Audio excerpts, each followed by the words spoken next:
Bueno, pues vamos a seguir con el Evangelio de Juan. Estamos ya terminando. Vamos a ver el capítulo 20, además propio. Estamos viviendo la Pascua de Resurrección y vamos a ver esas primeras apariciones de Cristo resucitado a María Magdalena y a los discípulos. Fijaos, hay que fijarse en cómo termina el capítulo 19. Dice Juan, hablando de la sepultura de Cristo, que fue puesto en un sepulcro tallado en la roca, donde nadie había sido puesto todavía, y además hay que tener en cuenta que ese sepulcro, por una petición especial de los sumos sacerdotes, fue sellado y fue custodiado, se le puso una guardia especial. Quizás Juan quiera dar estos detalles para indicarnos que de allí solo puede salir Cristo y Cristo resucitado, en un sepulcro nuevo tallada en la roca donde nadie había sido puesto todavía. No puede haber confusión con ningún otro cadáver. Bien, pues vamos a ver en el capítulo 20 la ida al sepulcro de las mujeres. Juan nos habla de María Magdalena, que es la que va al sepulcro, pero por los demás, por los sinópticos, sabemos que no iba sola, iban más mujeres. Marcos me parece que es el que dice que iba María, la de Cleofa, la madre de Santiago, y Salomé, la madre de Juan y Santiago el mayor. Y Lucas dice que además le acompañaban todas las mujeres que habían estado acompañando a Jesús durante su vida pública. Bueno, leemos entonces el capítulo 20, versículos 1 y 2. El día primero de la semana, María Magdalena vino muy de madrugada, cuando aún era de noche, al monumento y vio quitada la piedra del monumento. Corrió y vio a Simón Pedro y a otros discípulos a quien Jesús amaba y les dijo: han tomado al Señor del monumento y no sabemos dónde lo han puesto.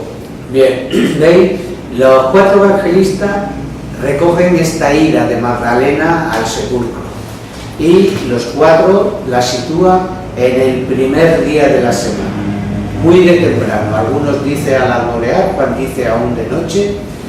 El primer día de la semana era el domingo. Los judíos solo tenían como nombre al día de la semana el sábado. Por lo tanto, después del sábado venía el primer día de la semana, que era el domingo, segundo día, tercero, hasta que llegaban al sábado. Era, digo, muy de temprano. Sabéis que en Jerusalén el sol sale pronto y además los judíos son muy tempraneros.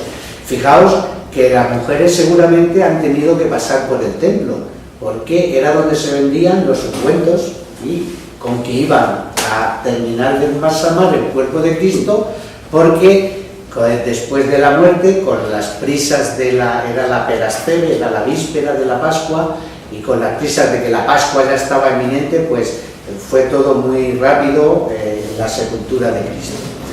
Bien, estas mujeres van al sepulcro y al llegar ven la piedra removida. Y sin llegar al sepulcro, seguramente entre ellas surge el comentario y lo primero que piensan, por lo menos María Magdalena, es que han robado el cuerpo de Cristo y no saben dónde lo han puesto. Fijaos que es extraño que el pensamiento de María Magdalena el primero fuera este, con las veces que Jesús había dicho que moriría y que al tercer día resucitaría. Bueno, pues fijaos, no tenían una obsesión por la resurrección de Cristo, podríamos decir más bien lo contrario, porque María Magdalena no es lo que piensa lo primero cuando ve esto, ni siquiera tampoco los apóstoles, cuando ahora María Magdalena va a ir y les va a decir que estaba la piedra removida, pero las demás mujeres, no por los sinópticos, fueron a los apóstoles y le contaron la visión del ángel, que les había dicho que había resucitado. Los apóstoles tampoco lo creen. Y digo que no deja de extrañar esta actitud y ver cómo la verdad se iba a imponer sobre toda antidisposición a ella. No estaban obsesionadas con la resurrección, sino más bien lo contrario. Bien, María Magdalena va a Pedro y a Juan. Ya sabéis, Juan siempre se enmascara en el discípulo que Cristo quería, en el discípulo amado, y les dice la primera impresión que ha tenido, que la piedra del sepulcro estará removida y que alguien ha robado el cuerpo y no saben dónde lo han llevado. Pedro y Juan, al recibir la noticia de María Magdalena, van al sepulcro. Leemos el capítulo 20, los versículos del 3 al 10.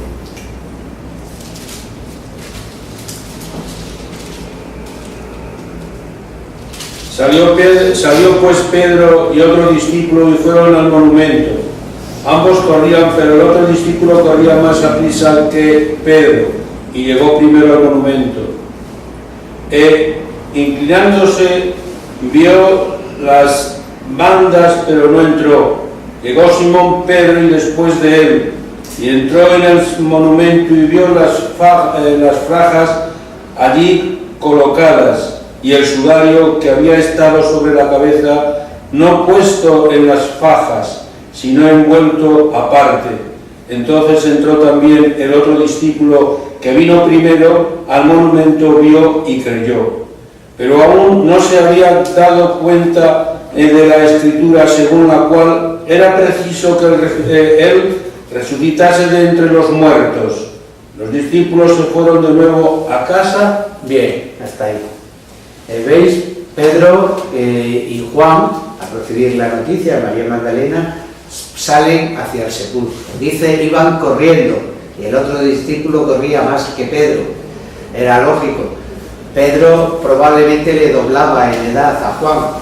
Es probable que Pedro en esa fecha anduviese sobre los 50 años y Juan sobre los 25, es probable. Pues lógicamente Juan, que es más joven, corre, llega primero e inclinándose, dice, vio las bandas, las fajas, los lienzos allí puestos, pero no entró.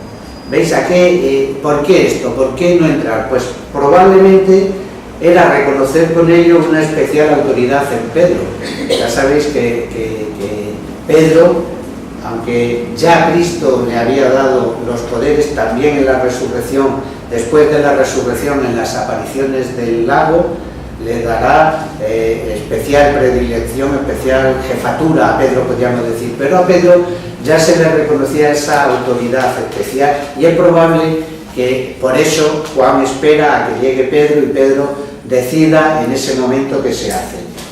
El evangelista Juan insiste en lo que Pedro vio cuando entró, porque él también pasó, aunque entra primero Pedro. Dice, ve los lienzos en que habían sido envueltos y estaban allí doblados, y el sudario puesto aparte. Ya vimos que en Juan los lienzos bien podían ser, o las fajas, bien podía ser la sábana, que era una característica, una especialidad dentro de los lienzos. Una de las características o una de las posibilidades eran la sábana. Bien, pues ve allí la sábana. ¿Y por qué da este detalle Juan? Pues para ver que allí no ha habido ningún robo, que de allí solo ha podido salir Cristo y Cristo resucitado. Y por eso da él luego su testimonio de fe. Entró también Juan, vio y creyó. Solo con ver cómo estaba, ve que aquello no es un robo. Alguien que roba un cadáver no deja la sábana doblada y el sudario puesto aparte bien colocado. Alguien que roba un cadáver se lo lleva probablemente con la sábana envuelto y no hubiera dejado todo en orden. Bien, digo, da su testimonio de fe. También él entró, vio y creyó. Y luego, ya a la hora en que Juan escribe su evangelio, ya con la luz de Pentecostés, ahí Juan escribe mitad de su evangelio, pues ya a la luz de Pentecostés había penetrado los vaticinios proféticos que hablaban sobre la resurrección de Cristo. Bien, Juan Y Pedro, una vez que han visto el sepulcro vacío, vuelven a casa. Vuelven probablemente a donde estaban reunidos, luego veremos, porque ese mismo primer día de la semana, Cristo se va a aparecer a los discípulos reunidos en el cenáculo. Pero María Magdalena queda allí, junto al sepulcro, y es cuando Jesús se aparece a María Magdalena. Vamos a ver estos versículos, en el capítulo 20, los versículos del 11 al 18. María se quedó fuera junto al sepulcro llorando. Sin dejar de llorar, se asomó al sepulcro y vio a dos ángeles con vestiduras blancas, sentados uno a la cabecera y otro a los pies, donde había sido puesto el cuerpo de Jesús. Ellos le dijeron: «Mujer, ¿por qué lloras?». Contestó: «Porque se han llevado a mi Señor y no sé dónde lo han puesto». Al decir esto, se volvió hacia atrás y vio a Jesús allí de pie, pero no sabía que era Jesús. Jesús le dijo: «Mujer, ¿por qué lloras? ¿A quién buscas?». Ella, creyendo que era el hortelano, le dijo: «Señor, si te lo has llevado tú, dime dónde lo has puesto y yo iré a recogerlo». Jesús le dijo: «María». Ella se volvió y exclamó en hebreo: «Rabuní», es decir, maestro. Jesús le dijo: «Suéltame, que aún no he subido al Padre.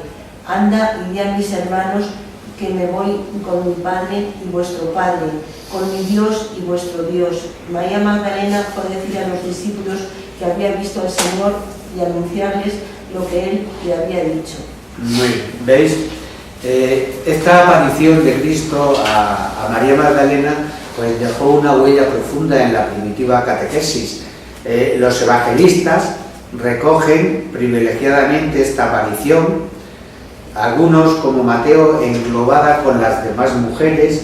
Ahora veremos si se apareció a las demás mujeres o solo a María Magdalena, o sea, en una narración muy concreta de Marcos, o más explícita y más extendida como esta de Juan.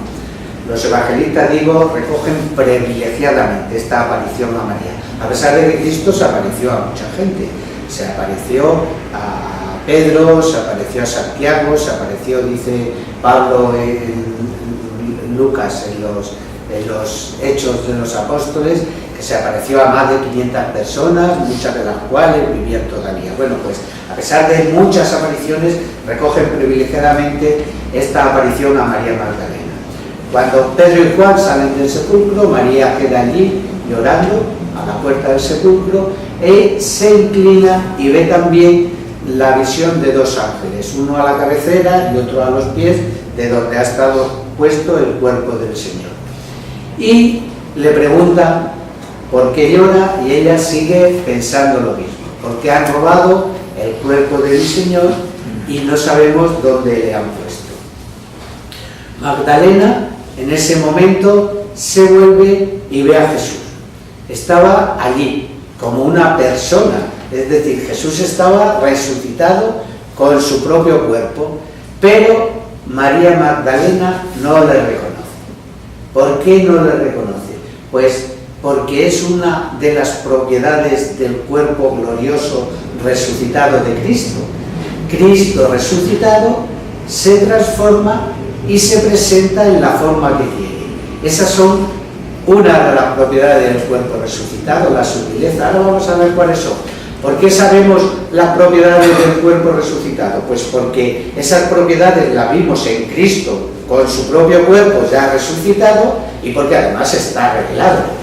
Vamos a ver las 4 propiedades del cuerpo resucitado. La primera, impasibilidad, que es la posibilidad de, bueno, no la posibilidad, la certeza de no padecer ni sufrir ninguna enfermedad, ningún dolor, ni la muerte.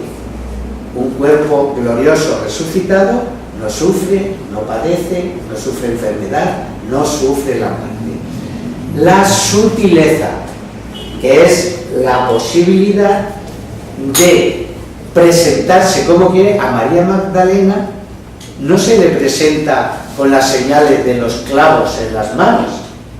Sin embargo, a los discípulos después le va a mostrar las manos, porque dice Lucas, Lucas dice, se asustaron, creyeron ver un fantasma, y le dijo, no, que soy yo, mirad mis manos. A María Magdalena no se le presenta. Esa es otra cualidad del cuerpo resucitado, que es la sutileza, presentarse como quiere, porque es semejante a un espíritu y con la propiedad de penetrar los cuerpos. Dice el texto, luego lo veremos, cuando se presenta a los discípulos en el cenáculo, estando las puertas cerradas por medio a los judíos, se presentó en medio de ellos. Es decir, esa propiedad de atravesar el cuerpo, la sutileza. La tercera, la agilidad, es decir, la rapidez de movimiento. Todo depende de su voluntad. Pienso con mi voluntad que estoy allí y allí me presento. La agilidad. Y la cuarta propiedad, la claridad, el rebosar, hermosura y esplendor. Digo, estas propiedades las hemos visto en el cuerpo resucitado de Cristo, pero están reveladas. Vamos a ver, la impasibilidad, leer Apocalipsis 21, 3, 4.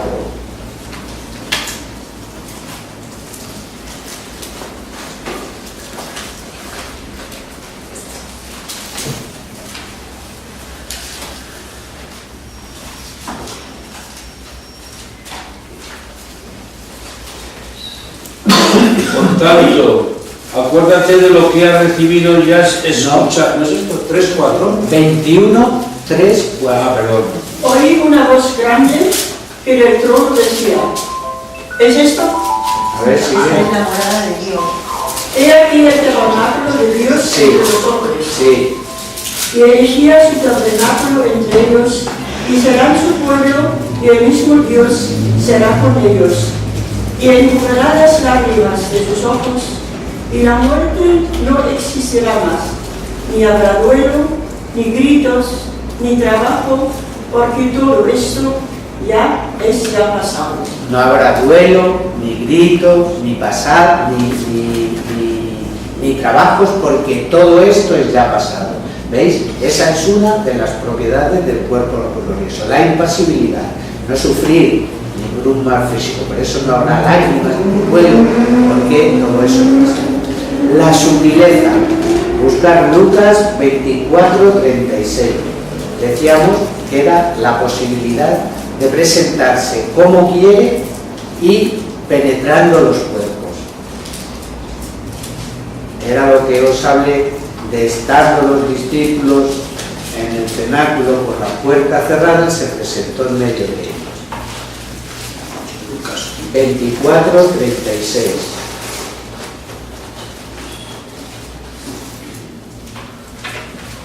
Mientras esto hablaba, se presentó en medio de ellos y les dijo, la paz sea con vosotros. ¿Veis? Estando ellos reunidos, que eso hemos leído antes, con las puertas cerradas por él, se presentó en medio de ellos.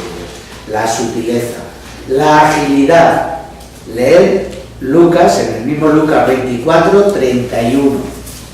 Como estando con los discípulos de Maús, le reconocen cuando parte el pan y desapareció del medio de ellos. Lucas A ellos se les abrieron los ojos y les reconocieron, mas él se les hizo invisible. Mas él se les hizo invisible. Esa es la agilidad. Y la claridad, el mismo Cristo, recordáis que lo dijo, Mateo 13, 43.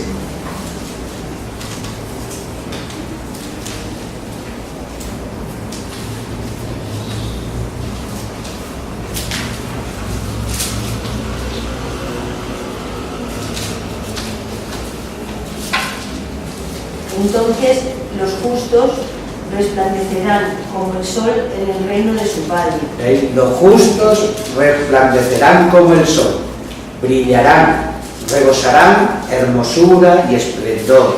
Esa es la cuarta cualidad del cuerpo resucitado, la claridad. Bien, es verdad que también dice Pablo que se brillará más o menos según merecimientos, según las obras de cada uno. Leer 1 Corintios 15, 40-42.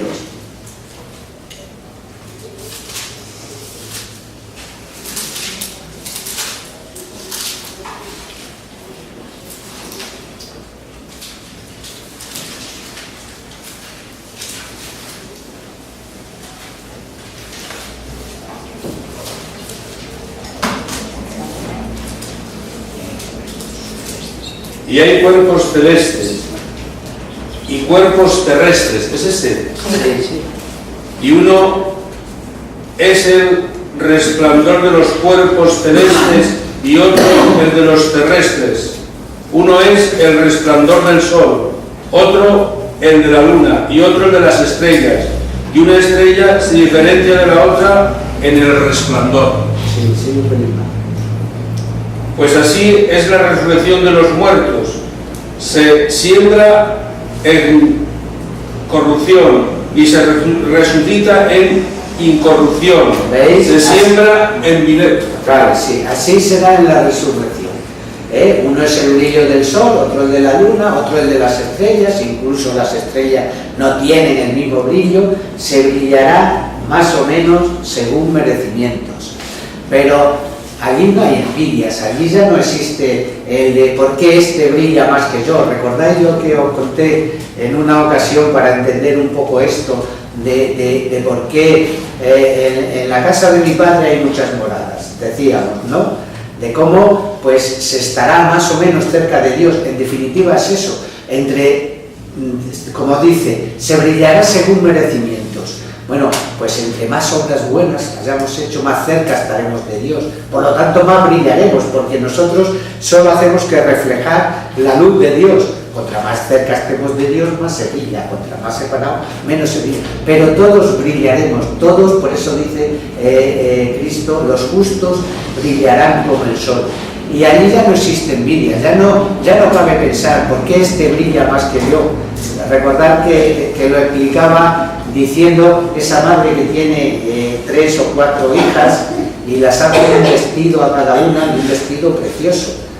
Y la cría pequeña no se fija en que su hermana mayor de 18 años el vestido tiene más tela que el suyo. Se fija en que el vestido de su hermana es tan bonito como el suyo. Y ella no siente envidia porque tiene un vestido precioso.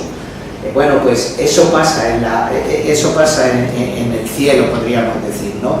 No cabe la envidia de que alguien brille más o menos, aunque cada uno brillará de forma distinta según merecimiento. Bueno, estábamos en la aparición a María Magdalena. Cristo, resucitado, se aparece, aunque no se aparece a María Magdalena en forma de hortelano, pues ella pensó que sería el que cuidaba aquel huerto. Y es el momento de la gran aparición de Cristo. Cristo solo pronuncia una palabra, María, pero en ella iba pues el acento y la ternura inconfundible de su voz. María también vuelca con una palabra todo su afecto y todo su cariño, Raboní. Fijaos, dice que significa maestro. Más bien, la palabra que significa maestro es rabí, que era como se les solía llamar a los maestros. Raboní es un poco más, es como si fuese maestros de maestro. Bien, pues con esta palabra, ante este reconocimiento de Cristo resucitado, María Magdalena se postra, probablemente se abraza a sus pies, y la respuesta de Cristo es clara: no me retengas más. Aunque algunos dicen no me toques todavía porque aún no he subido al Padre, no me retengas más. ¿Qué quiere decir con estas palabras Cristo? Fijaos, aparte de que la vida humana no puede ya tener pues la misma relación con el cuerpo resucitado de Cristo que tenía antes, María Magdalena, lo que Cristo viene a decirle es que no debe retener a Cristo, no debe esperar más, porque tiene que ir a dar un mensaje a los apóstoles. El motivo inmediato de abandonar Magdalena a los pies de Cristo es el tener que llevar un mensaje a los apóstoles. Y esto este mensaje no consistía solo en anunciarles la resurrección, sino en anunciarles que pronto subiría al Padre. Y con ello, pues alentaba a los apóstoles a hacerles ver que aunque iba a dejar la tierra pronto, aún no lo había dejado. Y era el anuncio implícito de esos 40 días que iba a estar con ellos, hablándoles y dándoles unas importantísimas enseñanzas e importantísima doctrina sobre el reino, como vamos a ver luego este mismo día apareciéndose a los discípulos y dándoles el poder de perdonar. Ahora cuando sigamos con los versículos siguientes comentamos. Con la frase de subo a mi Padre y a vuestro Padre, a mi Dios y a vuestro Dios, parece indicar Cristo que Dios no es Padre de él de la misma forma que nuestra.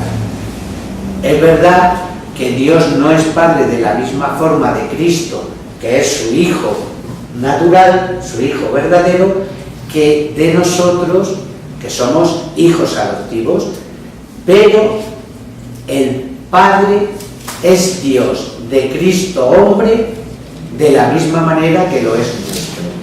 Por eso quiere hacerles saber que uno mismo es el Dios y Padre de él y el Dios y Padre de ellos, los discípulos. Bien, María Magdalena va a comunicar a los discípulos esta aparición y el mensaje que el Señor le ha dado para ellos. Los sinópticos recogen una parte que Juan omite. Los apóstoles, los sinópticos dicen, no creyeron a María Magdalena y no creyeron a las mujeres que vinieron a anunciarles la resurrección. Dice, esta aparición de María Magdalena es la misma que cuenta Mateo, porque Mateo esta aparición la engloba con las mujeres. Pero fijaos que Mateo dice que esta aparición fue a las mujeres cuando volvían del sepulcro. Entre ellas podría estar incluida María Magdalena. Pero parece lo más lógico porque si veis, las características son las mismas. La respuesta de Cristo, las mujeres se arrojan a los pies, Cristo le dice, no me toquéis todavía, que aún no he subido al Padre. Las características son las mismas. Cristo, es la opinión más lógica, no se aparece resucitado a las mujeres en el camino, solo se apareció junto al sepulcro a María Magdalena. El relato, por lo tanto, de Mateo es solo se llama literariamente un plural de categoría, es decir, muy usual en Mateo, que es lo que le sucede a María Magdalena, se lo aplica a las demás mujeres. Pero si leemos la cita de los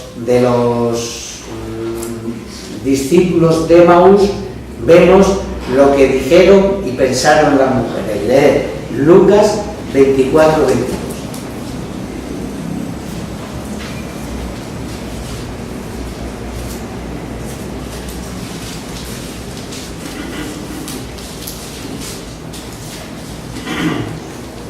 Por cierto, que algunas mujeres de nuestro grupo nos han dejado asombrados.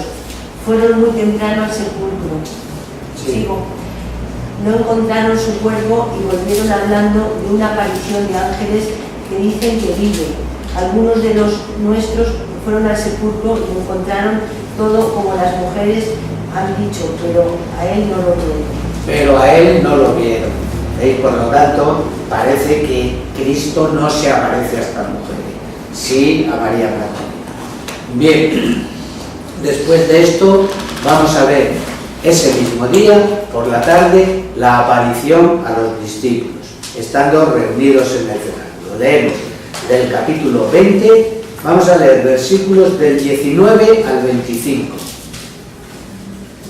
La tarde del primer día de la semana, estando cerradas las puertas del lugar donde se hallaban los discípulos por temor a los judíos, vino Jesús y puesto en medio de ellos les dijo: la paz sea con vosotros. Y diciendo esto le mostró las manos y el costado.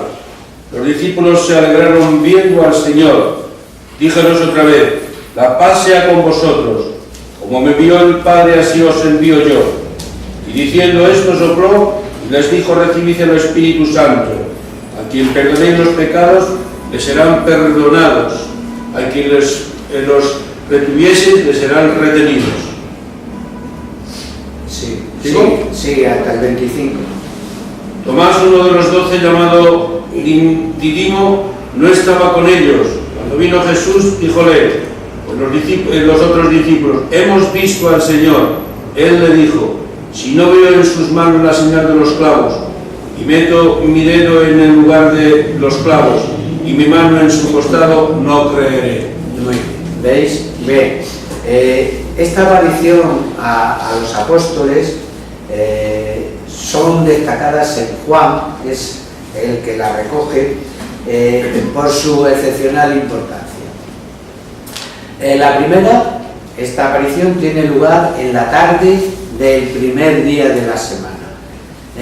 No se dice el lugar, pero previsiblemente es el cenáculo, que ellos tienen las puertas cerradas por temor a los judíos, ya que la resurrección o la desaparición del cuerpo de Cristo pues podría acarrearles quizás algún disgusto por parte de las autoridades de los sumos sacerdotes y las autoridades judías. La consignación de ese hecho, de que estaban las puertas cerradas, quizás sea para destacar esa propiedad que hemos visto del cuerpo glorioso resucitado. Cristo se aparece en medio de ellos. Y Juan omite lo que dice Lucas. Lucas dice que se asustaron, pensaron que habían visto un fantasma y por eso Cristo les dice, no temáis. No, aquí en Juan solo dice que les mostró la señal de los clavos en sus manos y su costado abierto por la lanza. Ni quiere decir que Cristo tenga que conservar estas señales en su cuerpo, porque como hemos visto, a María Magdalena y a los discípulos de Emaús no se les presenta con estas señales. Dijimos, todo depende de su voluntad. Se aparece a los 10, porque dice que Tomás no estaba con ellos, y les va a enviar como él ha sido enviado por el Padre. Y les va a enviar con una misión concreta, con la misión de perdonar los pecados. Fijaos, esto era algo inédito, insólito en el Antiguo Testamento. Por eso, recordad que de Cristo los fariseos, escandalizados, decían que era un blasfemo, porque decían, ¿quién puede perdonar los pecados sino solo Dios? Bien, pues dice el texto, al decir esto, sopló sobre ellos, y ese soplar sobre ellos es símbolo de que se le comunica la vida que Dios posee, la vida que Dios tiene. Dios va a comunicar a los hombres el poder de perdonar, y eso es dar vida divina. Por eso dice que sopló sobre ellos. ¿Recordáis en la creación? También sobre el hombre sopla para infundir esa vida divina, esa vida de Dios al hombre. Dios le comunica su poder y su virtud con una finalidad concreta. A quienes les perdonéis los pecados, les serán perdonados, y a quienes se los retengáis, les quedan retenidos. Fijaos, este poder que Cristo, por eso dice, recibid el Espíritu Santo, pero este poder que Cristo confiere personalmente a los apóstoles no es Pentecostés, no es la efusión del Espíritu Santo que les había prometido que les mandaría. Aquí la donación del Espíritu Santo a los apóstoles tiene una misión concreta, una misión de perdón. Por tanto, los apóstoles se encuentran en adelante investidos del poder de perdonar los pecados. Y este poder exige para su ejercicio un juicio. Es decir, si el hombre va a recibir el poder de perdonar o retener, tiene que saber si puede perdonar o puede retener. Por lo tanto, evidentemente este es el poder sacramental de la confesión. De este pasaje, fijaos si es importante teológicamente, la Iglesia ha sacado dos definiciones dogmáticas. La primera, en el 552, en el Concilio de Constantinopla, dice: si alguno defiende al impío Teodoro de Mopsuestia, que dijo que después de la resurrección, cuando el Señor insufló a los discípulos y le dijo: recibid el Espíritu Santo, dice, si alguien dice no les dio el Espíritu Santo, sino que tan solo se lo dio figurativamente, sea anatema.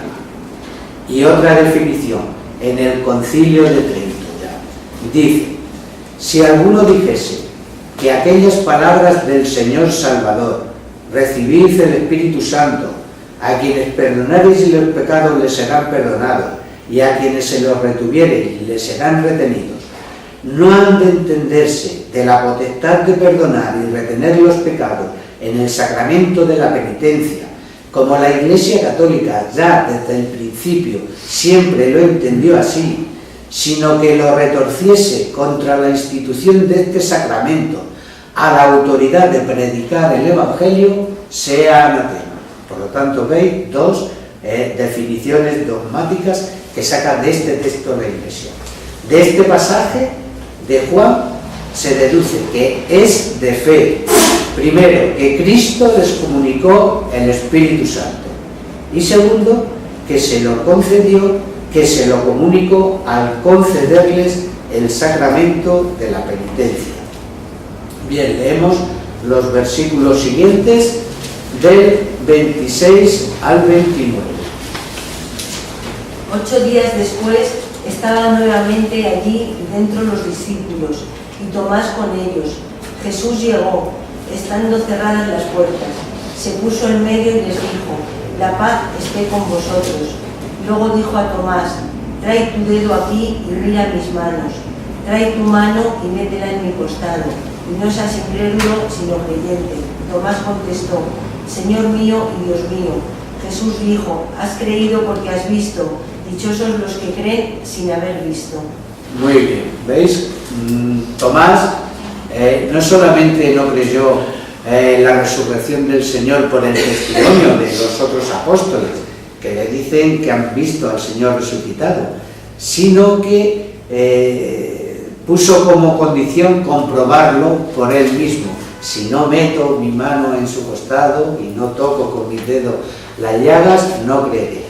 A los 8 días Jesús se presenta en medio de ellos, estando las puertas cerradas, vuelve a decir, se dirige a Tomás y le mandó que cumpliese en su cuerpo la experiencia que exigía.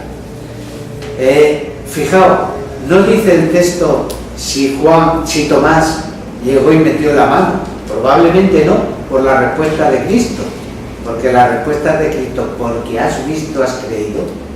Simplemente con ver las llagas de las manos y la llaga de su costado, Tomás creyó. Y esas palabras de Tomás, Señor mío y Dios mío, es una de las palabras donde define, junto con el prólogo del Evangelio de Juan, con más exactitud la divinidad de Cristo. A pesar de que algunos puedan decir que fue una exclamación de admiración de Tomás. Si fuese una exclamación, las palabras que se hubiesen puesto de otra forma. Hay otra forma de escribir para poner que es una exclamación. Digo, la más expresiva declaración de la divinidad de Cristo. Señor mío y Dios mío. La respuesta de Cristo a esta confesión de Tomás acusa el contraste, podríamos decir. Ante la fe de Tomás y la visión de Cristo resucitado, para proclamar bienaventurados a los que crean sin ver. Fijaos, es la bienaventuranza de Cristo, pues para todos nosotros, para todos los fieles futuros, por aceptar la fe de los que fueron elegidos como los primeros responsables de la resurrección de Cristo, los testigos, los primeros testigos de la resurrección, en creer en ellos. Es lo que Cristo pidió en la oración sacerdotal, cuando dice: no te ruego, Padre, solo por estos, los apóstoles, sino por cuantos crean en mí por su palabra. Por lo tanto, digo, es una bienaventuranza para todos los que sin ver hemos creído. Bien, pues nos quedamos aquí y el próximo día continuamos viendo el último capítulo del Evangelio de Juan, el 21, que nos hablará de las apariciones de Cristo en Galilea, en el lago en Genesaret. Sí, una pregunta. Yo tengo ciertas dudas que explicaste sobre los estados de un cuerpo glorificado, porque lo que yo he leído y lo que he oído, sobre todo en las apariciones del Escorial, cuando tenemos una pintura donde llora la Santísima Virgen cuando se le representa como Virgen Dolorosa. Y con el Señor pasa lo mismo. Por ejemplo, Santa María Faustina Kowalska, cuando algunas veces se le presenta en su hora de la pasión y le invita a pasar 3 horas de pasión con él. Y los amparos decía: hoy la Virgen ha venido muy triste y no se ha podido quitar ninguna espina de su corazón. Sin embargo, todos los santos que yo he leído y otras revelaciones particulares, cuando aparecen santos, no se da esta situación. Claro.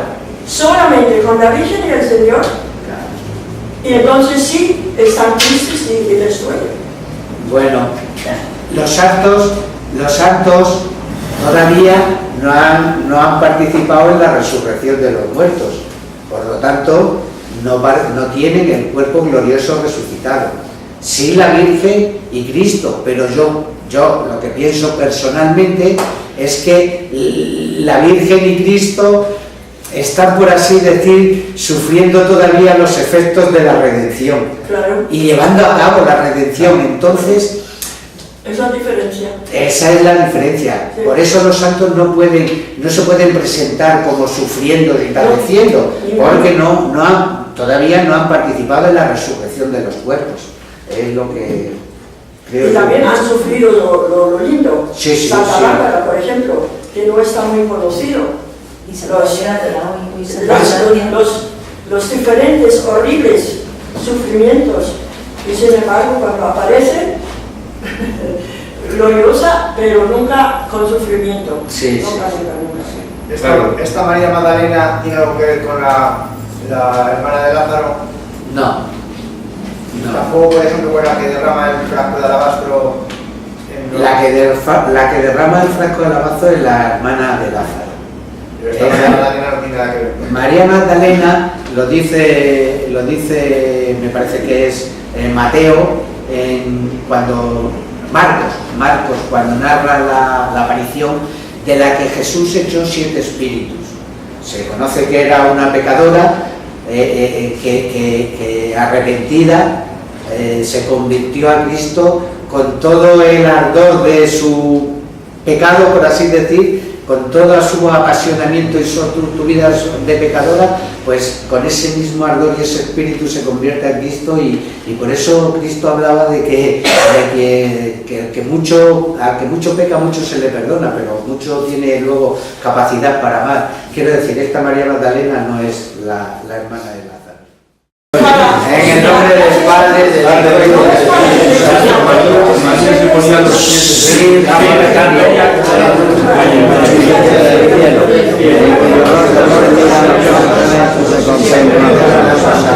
haz que nosotros, tus hijos, las trabajamos aquí, y que nuestras almas reciban un rayo de esa belleza tuya, que no decae en los años, sino que brilla en la eternidad. María, Sol del cielo, despierta tu la vida de la muerte, e ilumina a los espíritus en que haya tinieblas, reflejándote en el rostro de tus hijos, concédenos el destello de tu luz y tu fervor. María, los de vosotros en el cielo, concede a nuestra vida la victoria. Somos tan débiles y nuestros enemigos nos enriquecen con tantos estragos, mas con tu bandera nos sentimos seguros de vencerlo. El que conoce el poder que tiene y tiene la majestad de mirada. Sálvanos, María, bella como la luna, única como el sol, temible como un ejército ordenado, de verdad de